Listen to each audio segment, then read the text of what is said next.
XVX-016 건담 에어리얼은 기동사 건담 수성의 마녀의 상징이자 감정과 의지를 지닌 동료로 묘사되는 유례없는 건담입니다. 독특한 디자인은 물론 애니메이션 서사와 기술 설정 모두 특별하죠. 에어리얼의 디자이너인 JNT 헤드는 코지마 이도 감독의 코지마 프로덕션 출신으로 메탈 기어 솔리드 시리즈의 메뉴와 일부 메카닉 디자인을 담당했습니다. 그는 이번에 건담에 첫 참여를 했는데요. 디자인 의뢰 당시 마녀라는 키워드를 의식하지 말라는 요청이 있었음에도 불구하고 그는 마녀의 모자, 로브, 빗자루란 메타포를 넣은 디자인을 제출했다고 합니다. 하지만 아쉽게도 고바야시 감독이 이를 거부하면서 여성적인 이미지를 제외한 마녀의 요소는 대부분 삭제되었죠. 작품의 내러티브 전개를 고려했을 때 불가피한 결정이었을 겁니다. 하지만 마녀를 모티브로 한 디자인은 후계기인 건담 캘리번에서 그 흔적을 찾아볼 수 있죠.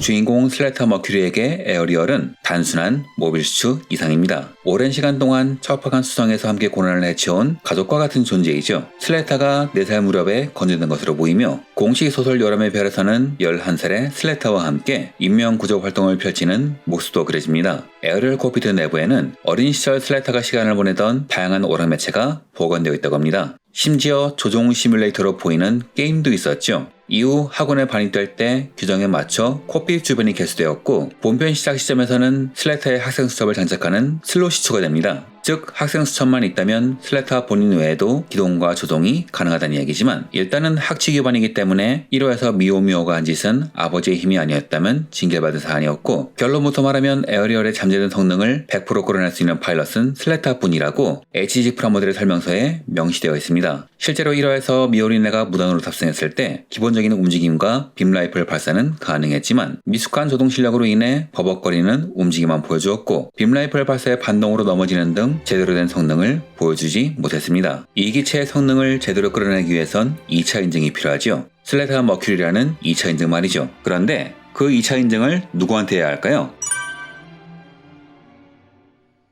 에어리얼이라는 이름은 발음의 정령을 의미하기도 하죠. 빔라이플은 두 장의 파트 사이에서 빔이 발사되는 독특한 배럴을 갖고 있습니다. 평상시에는 백팩에 휴대하며 겜빗을 총구에 장착하여 롱배럴 형태로 강화하거나 고출력 빔블레이드를 전개할 수 있는 등 활용법이 다양합니다. 에어리얼의 빔 색상은 녹색과 청색 두 가지가 존재하는데 녹색 빔은 위력을 억제한 학원 결투용 사양이며 실전 사양으로 제한을 해제하면 푸른빛이 되어 위력이 더욱 강력해집니다. 물론 녹색 빔으로도 충분한 파괴력을 가지고 있어 인명살상이 불가능한 것은 아니죠. 에스커션은 이 기체의 가장 큰 특징이라 할 수 있는 장비로 비트 스테이브 11기로 구성된 다목적 공방 플랫폼입니다. 프로스페라는 이를 드론이라고 칭하지만 그 본질은 건드 포맷을 채용한 차세대 군체 원격 조작 무기 시스템입니다. 평소에는 기체 각 부분에 장착되어 비트온 폼을 형성, 에어리얼의 기동력과 방어력을 올립니다. 전개 시에는 푸른 문양을 휘날리며 빔캐논으로 전방위 공격을 펼치는 기동포대와 같은 역할을 수행하죠. 11개의 비트 스테이블을 모두 합체시켜 팔에 장착하면 컴포지트 건비트 실드라는 거대한 방어막을 형성할 수 있는데 이는 우주세기 건담의 아이피들같이 빔사격 무기에 대한 높은 예상을 자랑하며 빔병기가 주류인 에드 스텔라 세계관에서 엄청난 이점을 지닙니다. 다만 실탄에 대한 특별한 내성이 있는지는 알 수가 없네요. 비트온 펌은 단순한 강화 외에도 본체로부터의 전력 공급 및 추진제 급속 보급 기능까지 겸하고 있습니다. 즉 에스커션은 뉴건담의 핀판넬처럼 공격, 방어, 견제, 원어 능력을 단일화한 슈퍼 웨폰이죠. 주인공 초기 기체에 탑재되어선 안 될 정도의 성능이란 이야기도 나올 정도로 그 성능은 독보적입니다. 다른 기체들의 드론에 비해 훨씬 유연하게 움직이기 때문에 혹시 안에 무언가 다른 게 들어간 게 아니냐는 말도 나왔죠. 미라 소울제이 비행 유닛은 6화에서 앨런과의 결투에서 파렉트의 뛰어난 기동력에 대응하기 위해 니카 나나우를 비롯한 지구기술 학생들이 급조한 고기동 부스터입니다.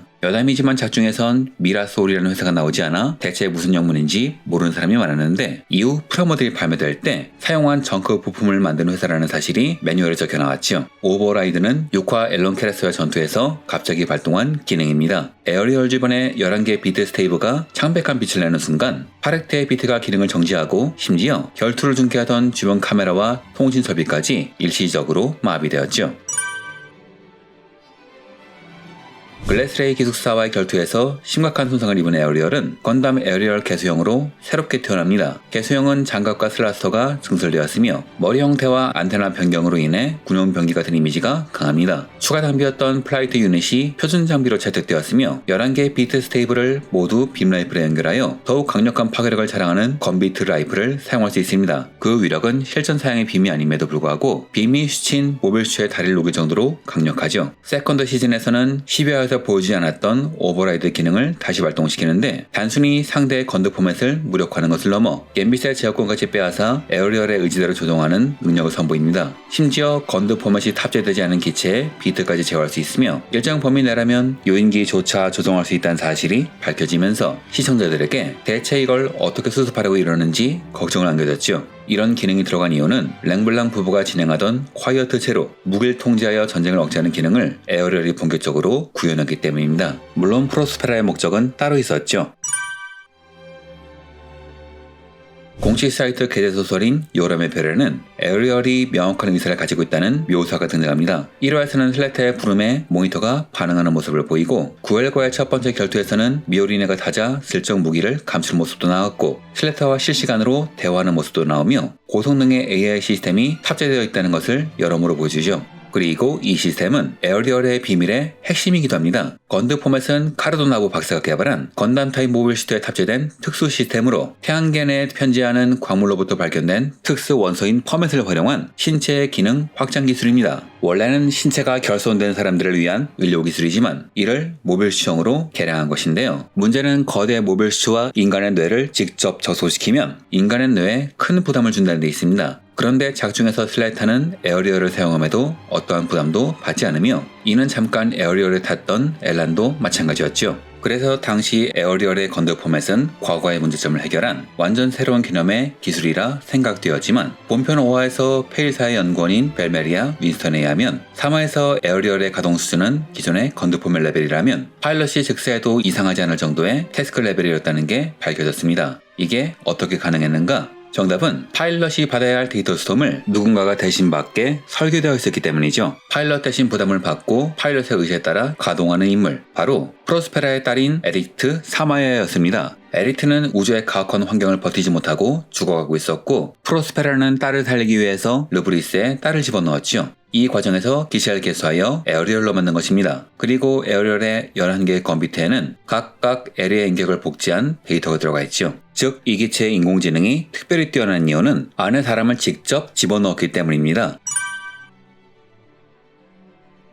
주인공기이고 인기기체인 만큼 다양한 분야에서 완고가 되었는데 HG판은 발광하는 흉부셀 유닛 표면에 무늬가 성형되어 있는 인몰드 성형이 특징이며 그 외 부품도 점선면에 도안이 인쇄된 더블 사이드 실이라고 하는 신기술을 채용하고 있습니다만 만드신 분들은 아실 겁니다. 이외로 스티커 붙이는 난이도가 보통이 아니죠. 개인적으로 이 제품은 HG 더블과 마찬가지로 HG 프라모델의 혁신을 이끈 제품이라 생각되는데요. 이 시점에서 반다이는 엔트리 그레이드, 경계 전기 등을 내면서 다양한 기술을 선보였는데 이 제품엔 여기서 검증된 기술이 모두 들어가 있어 색분할과 가동성은 물론이며 조립이 상당히 편리하다는 특징이 있습니다. 라지만 빔사별과 빔라이플의 이펙트가 푸른색이므로 극중의 결투신을 완전 재현하기 위해서는 스코어 6 사양에서 녹색의 빔사별을 따로 가져와야 합니다. 이쯤 되면 정말 상업의 변태라는 별명이 괜히 붙었다는 게 아닌 것이 새삼실감 나죠. 이 키트의 또 하나의 특징이라면 붉은색 스티커였는데요. 아무래도 건프라 사양을 보고 작중의 스토리를 유추하는 사람이 많은지라 언제 눈이 붉어질지 기대하는 사람이 많았지만 결국 이런 이벤트는 없었고 덕분에 붉은 눈 스티커는 맥거핀 중에 맥거핀으로 회자되죠. 훗날 밝혀진 바에 의하면 화멜 스코어 5 때 눈이 붉어진다는 설정이 있었다고 하네요. 참고로 후속기 캘리번에는 쓸 일이 없는 핑크색 실이 들어가 있는데 이는 캘리번의 원안에서 눈이 핑크색이었기 때문이라고 합니다. 즉 이는 다시 말하면 프라모델 기획 때 시나리오가 완전히 나오지 않았다는 거죠.